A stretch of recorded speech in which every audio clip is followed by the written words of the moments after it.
नमस्कार मित्रांनो. तर आज आपण सोयाबीन चे विविध पद्धतीने पेरणी केलेली आहे, तर ते बघण्यासाठी आपण इथं कंपॅरिझन करणार आहे. आज जवळपास 12 दिवस झालेत आपल्या इकडे पाऊस नाही. तर आज आपण हे बघणार आहे की पाऊस नाही आहे, 12 दिवस झाले खंड आहे पावसाचा आणि ओलावा जो आहे जमिनीतील हा आता कमी होत आहे. तर आता सोयाबीन पिकाला पाण्याची खूप गरज आहे. तर त्यामुळे शेतकरी बंधूंनो, आपण बेडवरती आपली सोयाबीन पेरलेली आहे. काही सोयाबीन आपण सलग पेरलेली आहे आणि आपण एका शेतातली सोयाबीन मागच्या वर्षी त्या शेतामध्ये आपण गहू घेतला होता. तो गहूचं जे काढ आहे हे न जळता आपण त्या शेतामध्ये पेरणी केलेली आहे. तर या तिन्ही पद्धतीमध्ये आपण आता इथे बघणार आहोत की नक्की जे जमिनीतील ओलावा आहे, म्हणजे आपण काय आता नवीन वेगवेगळ्या पद्धतीने पेरणी केली आहे. तर आपल्याला हेच बघाय की या पद्धतीने पेरणी केल्यानंतर आपल्याला काय नवीन अनुभव किंवा नवीन या गोष्टी आपल्याला पाहायला मिळतात.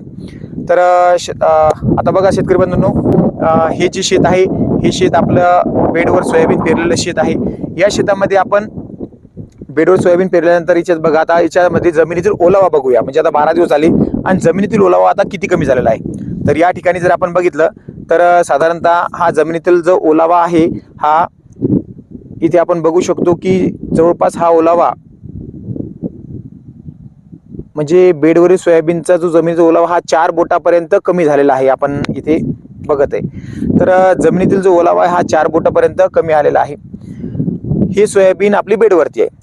आता तसेच आपण आता आपलं जे शेत आहे, म्हणजे हे शेत आहे, या शेतामध्ये आपण गहू पेरला होता मागील रब्बी हंगामामध्ये. तर आता त्याच शेतामध्ये आपण गव्हाचे काढ न जाळता या शेतामध्ये काही मशागत न करता सरळ आपण पेरणी करून घातली होती.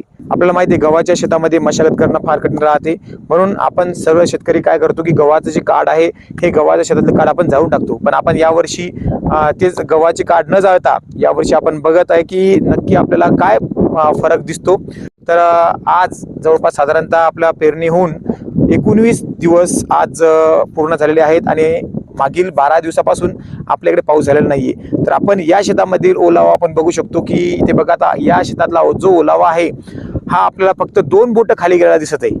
हे गव्हाच्या शेतामध्ये हे आपलं आच्छादन झालेलं आहे गव्हांड्यामुळे. हे बघा, हे पूर्ण लाईनच्या लाईन येतं आपल्याला झाकलेलं दिसत आहे सगळं, म्हणजे एक नैसर्गिक आच्छादन झालेलं आहे. यामुळे आपला ओलावा जास्त दिवस टिकत आहे. म्हणजे 2च बोट फक्त या जमिनीतला ओलावा कमी झालेला आहे. म्हणजे एक शेत आहे, या शेतामध्ये आता सलग इथे सोयाबीन आपल्याला बघायला मिळत आहे. तर या शेतामध्ये बघा, आता याचा ओलावा जर आपण बघत आहे तर या जमिनीतील ओलावा हा बघा साधारणतः हा 5 बोट, म्हणजे सलग पेगा इथे 5 बोट आपल्याला इथे दिसत आहे की आपल्या हे सलग पेरणी केलेली आहे. या जमिनीतील जो ओलावा आहे हा 5 बोट खाली गेलेला आहे.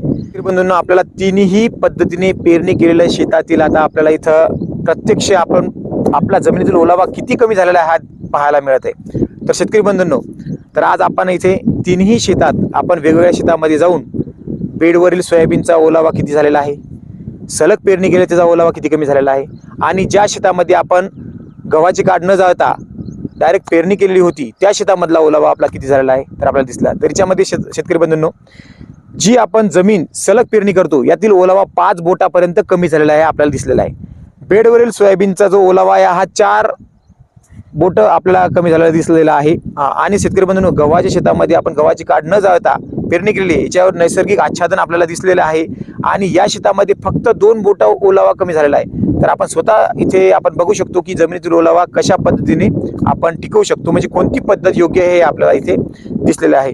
तर पुढे आपण या शेतामध्ये अजून पुढे जे नियोजन आहे किंवा पुढील ज्या पद्धती आहेत की आता पीक आता जवळपास 19 दिवसात झालेलं आहे, तर आता पुढे आपण बघणार आहे की या पद्धतीने अजून आपल्याला काय फरक पाहायला मिळते. तरी शेतकरी बंधूंनो, आपल्या सर्वांचे धन्यवाद.